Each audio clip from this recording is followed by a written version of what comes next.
The bullies never expected this. Their victim's secret left them crushed. 16-year-old Julian Hartwell sat quietly in the back corner of Jefferson High's chemistry lab, methodically copying equations from the board while trying to remain invisible. At barely 5'6", with a slight build and thick-rimmed glasses that seemed perpetually crooked, Julian had perfected the art of blending into the background. His wavy auburn hair fell across his forehead, obscuring green eyes that held intelligence but also wariness earned from years of being the target everyone seemed to find. Jefferson High was a sprawling complex of red brick buildings housing nearly 3,000 students, and Julian had been there for exactly 3 months since his family moved from Portland. His father, a software engineer, had taken a position with a tech startup, and his mother worked as a freelance graphic designer. They'd settled into a modest 2-story house on the outskirts of town, complete with a detached garage that Julian's father had immediately converted into a workshop space. What none of Julian's classmates knew, what none of his teachers suspected, and what even his parents sometimes forgot, was that Julian Hartwell was a different person entirely outside these school walls. For the past 8 years, ever since he was 8 years old, Julian had been training in multiple martial arts disciplines.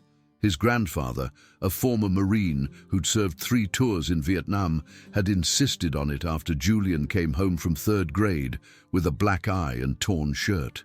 His grandfather had started him with basic taekwondo, but as Julian's natural ability became apparent, they'd expanded his training to include Brazilian Jiu-Jitsu, Muay Thai, and eventually mixed martial arts.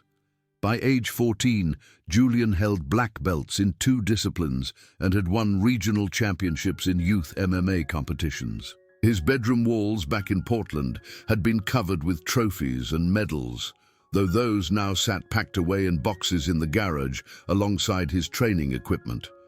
Julian's training wasn't just about physical technique. His grandfather had drilled into him the philosophy of martial arts: discipline, respect, self-control, and the understanding that true strength meant knowing when not to fight. A weapon that's never drawn is more powerful than one that's used carelessly, his grandfather would say.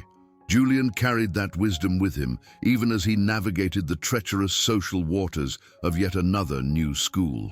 The trouble had started during his 2nd week at Jefferson High. Julian had been eating lunch alone in the courtyard, reading a science fiction novel, when 3 seniors approached his table. The leader was Marcus Wellington, a 6-foot-tall football player with perfectly styled blonde hair, expensive clothes, and the kind of confident smirk that came from never having faced real consequences. His companions were Tyler Brooks, a lanky basketball player with cold eyes and a cruel sense of humor, and Danny Chen, a stocky wrestler who seemed to take pleasure in intimidating smaller students. "Look what we have here," Marcus had said, sliding uninvited onto the bench across from Julian. "Fresh meat trying to eat with the humans." Julian had looked up from his book, meeting Marcus's gaze briefly before returning his attention to the page.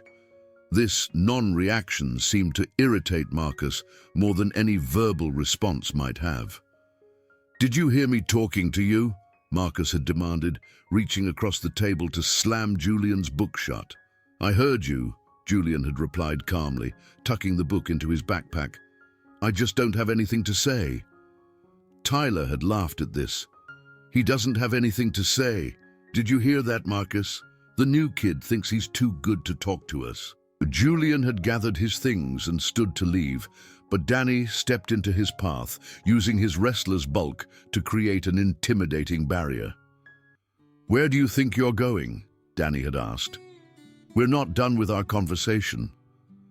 Julian had taken a deep breath, feeling his training kick in automatically. His stance had shifted almost imperceptibly, his weight balanced, his muscles relaxed but ready. For a moment, he'd calculated exactly how he could handle all 3 of them if necessary. A leg sweep for Marcus, an elbow to Tyler's solar plexus, a simple arm drag to move Danny out of his path. Instead, he'd done what he always did. He'd walked around Danny, ignoring the shoulder check that nearly sent him stumbling, and headed back into the school building. Behind him, he'd heard Marcus's voice calling out, "This isn't over, new boy. We'll be seeing you around." And they had. Over the following weeks, the harassment had escalated in the methodical way that experienced bullies perfected. Julian's books were knocked from his hands in hallways. His locker was vandalized with crude drawings and insults, and whispered rumors followed him from class to class. They'd started a game of accidentally bumping into him hard enough to send him stumbling, always in crowded areas where teachers couldn't see who was responsible. During gym class, which Julian dreaded most, they'd found new ways to torment him. Marcus and his crew would choose Julian last for every team sport, then blame him loudly for every mistake or loss. When they played basketball, Tyler would throw the ball at Julian's head instead of passing normally. During wrestling unit, Danny would volunteer to be Julian's partner and then use the opportunity to apply holds just a little too tight, just a little too long. Julian endured it all with the same quiet dignity his grandfather had taught him. He never retaliated, never complained to teachers, never gave them the reaction they were looking for. But inside, he was calculating, watching, learning their patterns and weaknesses. His training had taught him patience along with combat skills, and he applied both as he waited for the situation to resolve itself naturally. At home, Julian would retreat to the garage, where his father had set up a makeshift training area. A heavy bag hung from the ceiling beams, and floor mats created a small practice space. Julian would spend hours there after school, working through his forms, practicing combinations, and burning off the frustration he couldn't express during the day. His parents knew something was wrong at school, but Julian deflected their questions with vague answers about adjustment difficulties and normal teenage drama. The breaking point came on a Friday afternoon in November. Julian had stayed late in the library working on a history project, and the school was mostly empty when he finally packed up his things. He was walking toward the main exit when he heard footsteps echoing in the corridor behind him. He turned to see Marcus, Tyler, and Danny approaching, their expressions more serious than usual. "Well, well," Marcus said, his voice echoing in the empty hallway. "Look who's all alone with nowhere to run." Julian stopped walking but didn't turn around. "I'm not running." "Smart," Tyler said with a laugh, "because we're tired of playing games with you. Time for you to learn your place." Julian finally turned to face them, his backpack slung over one shoulder. "What place is that?" "Underneath our feet," Danny answered, cracking his knuckles.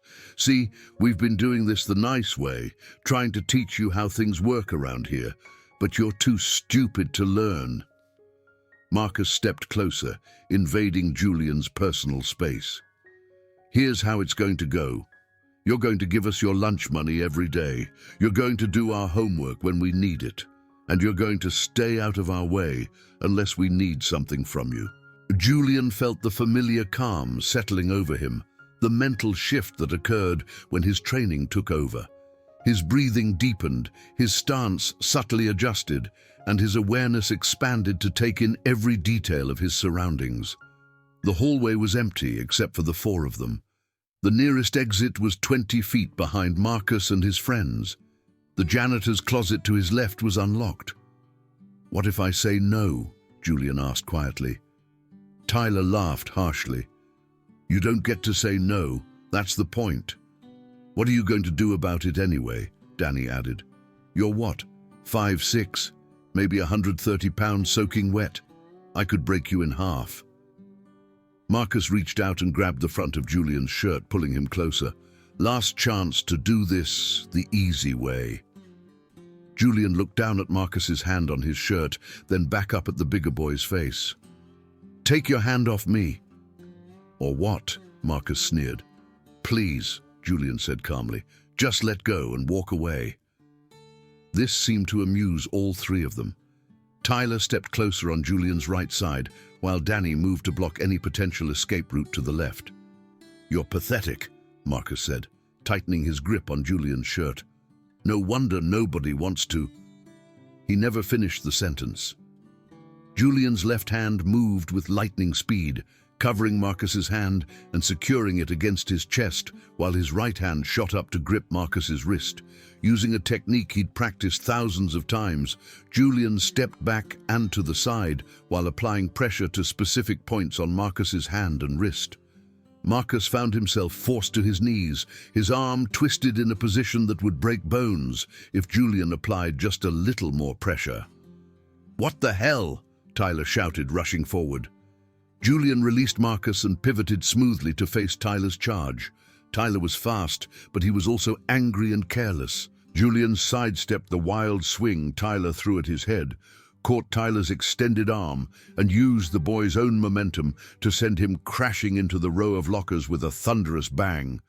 Danny, seeing his two friends taken down in a matter of seconds, approached more cautiously. As a wrestler, he had better instincts than his companions, but his technique was limited to grappling in controlled situations with rules and referees. Julian had trained specifically to defend against grapplers.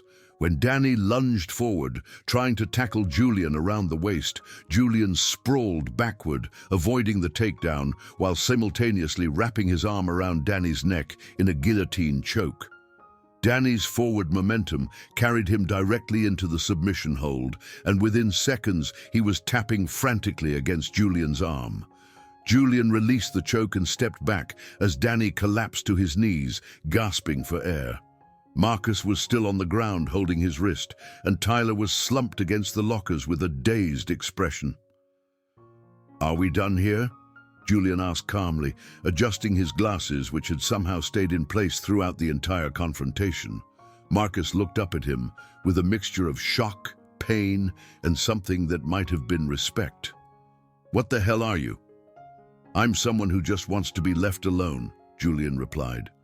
"I don't want to hurt anyone, but I will defend myself if I have to." Tyler pushed himself away from the lockers, his face flushed with embarrassment. "This isn't over." Julian's expression didn't change, but his voice carried a quiet authority that made all three boys listen carefully. "Yes, it is. It's completely over. You're not going to bother me anymore. You're not going to bother anyone else in my presence, and you're going to spread the word that harassment has consequences." "You can't tell us what to do," Danny wheezed, still catching his breath. Julian looked at him with something approaching pity. "I just did. And you're going to listen because you understand now that this could have gone much worse for all of you. I used the minimum force necessary to stop what you were doing. Next time, if there is a next time, I might not be so gentle." The three bullies looked at each other uncertainly. This quiet, unassuming kid they'd been tormenting for months had just dismantled them with an efficiency that was frankly terrifying. Marcus struggled to his feet, still cradling his wrist. "How did you learn to do that?" "I've been training since I was 8, Julian answered honestly. "My grandfather insisted on it. He said the world is full of people who mistake kindness for weakness." "Why didn't you fight back before?" Tyler asked, genuine curiosity replacing his earlier hostility. Julian adjusted his backpack and prepared to leave. "Because I hoped you'd eventually get bored and find someone else to bother. Because I believe fighting should always be the last resort. Because my grandfather taught me that true strength is knowing when not to use your power." He paused and looked at each of them in turn. "Today you crossed a line. You made it clear that you weren't going to stop, and you cornered me in a situation where I couldn't walk away. So I did what I had to do." Danny was standing now, rubbing his throat where Julian's arm had cut off his air supply. "Are you going to tell anyone about this?" "No," Julian said. "Are you?" The three boys exchanged glances again. They could report Julian for fighting, but they'd have to explain how a kid half their size had put all three of them on the ground without breaking a sweat. It wouldn't exactly enhance their reputations. "We're good," Marcus said finally. Julian nodded and walked past them toward the exit. As he reached the door, he turned back one more time. "For what it's worth," he said, "you don't have to be the people you've been. You could choose to be better." Over the weekend, Julian told his parents what had happened. His father listened with a mixture of pride and concern, while his mother worried about potential consequences. But Julian's grandfather, who they called on video chat, simply nodded approvingly. "You did exactly what I trained you to do," the old Marine said. "You gave them every opportunity to walk away. You used the minimum force necessary, and you ended the threat without causing permanent damage. That's what separates a martial artist from a thug." Monday morning brought an entirely different atmosphere at Jefferson High. Word of the hallway confrontation had spread over the weekend, growing more elaborate with each retelling. By the time Julian arrived at school, he was greeted with a mixture of awed stares and whispered conversations that stopped when he walked by. Marcus, Tyler, and Danny were nowhere to be seen during first period, and Julian learned from overhead conversations that all three had called in sick. When they finally returned on Tuesday, they were subdued and kept their distance. Marcus's wrist was wrapped in an elastic bandage, and Danny's voice was noticeably hoarse. But the most surprising change was in how other students began treating Julian. Kids who had never spoken to him before started nodding respectfully in the hallways. A few brave souls even approached him to ask about martial arts training, curious about learning self-defense themselves. Sarah Martinez, a junior who had been one of Marcus's previous targets, approached Julian during lunch that week. "Is it true?" she asked, sliding into the seat across from him. "Did you really take down all three of them?" Julian looked up from his book, surprised by the direct question. "It's complicated. They used to bother me too," Sarah said quietly. "Last year, before I started eating lunch in the art room to avoid them. I heard Marcus has been telling people to leave you alone, that you're not worth the trouble. But Tyler's been bragging that he let you win." Julian couldn't help but smile at that. Tyler can tell himself whatever he needs to.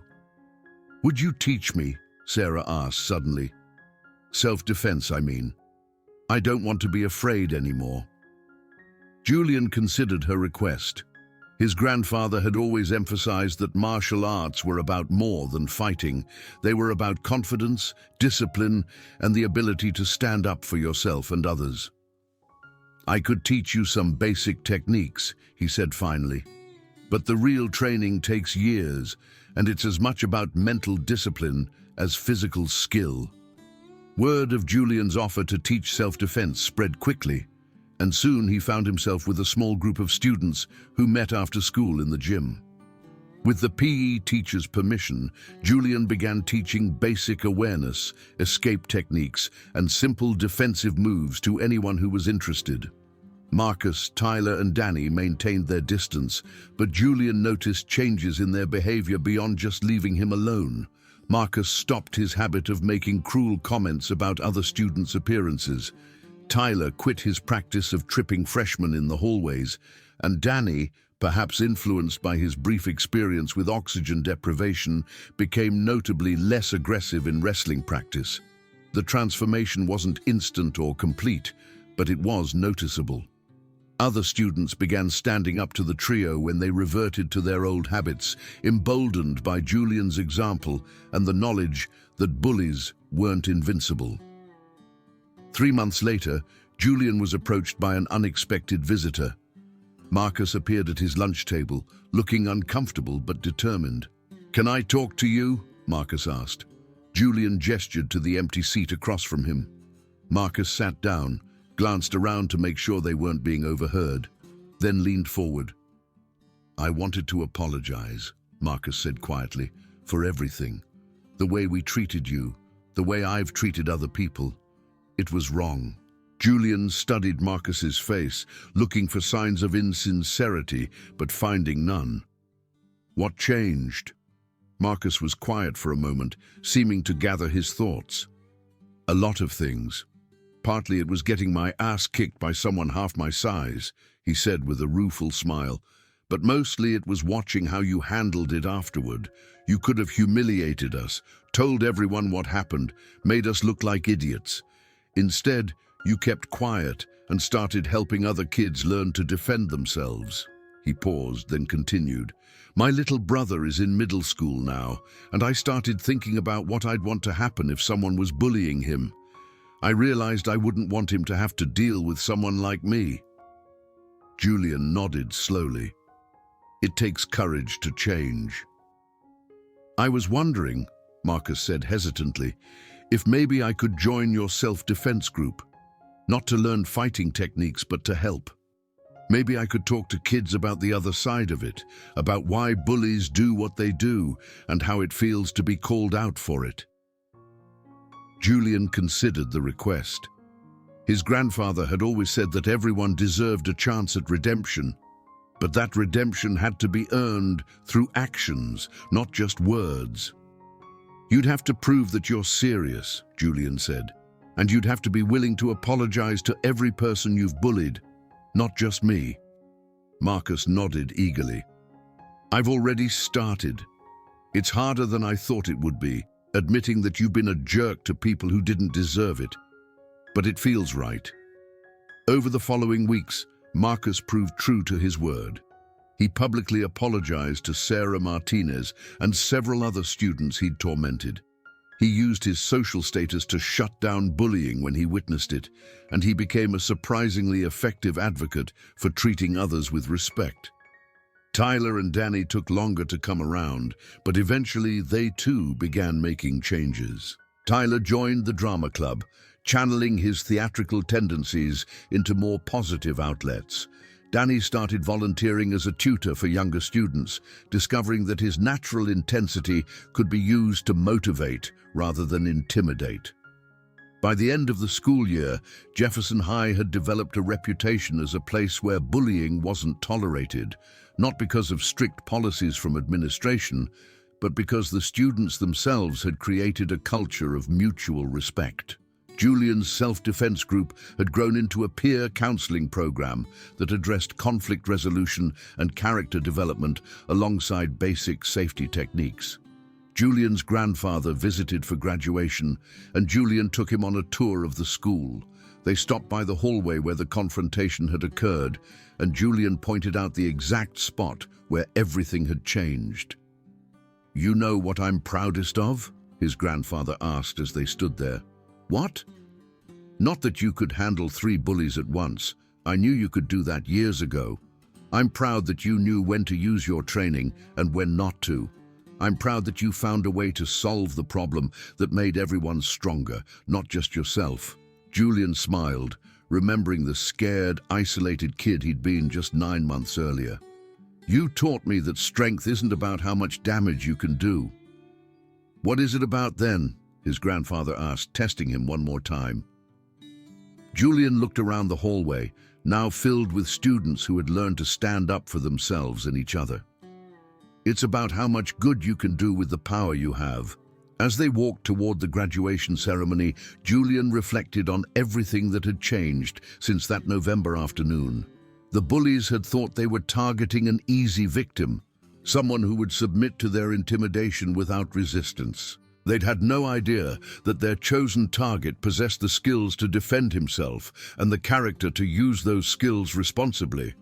But perhaps more importantly, they'd had no idea that their actions would ultimately lead to their own transformation. In trying to break Julian down, they'd instead created an opportunity for everyone involved to become better versions of themselves. Julian adjusted his graduation cap and grinned. Sometimes the best victories were the ones where everybody won in the end, even if it took a little persuasion to help them understand what winning really meant.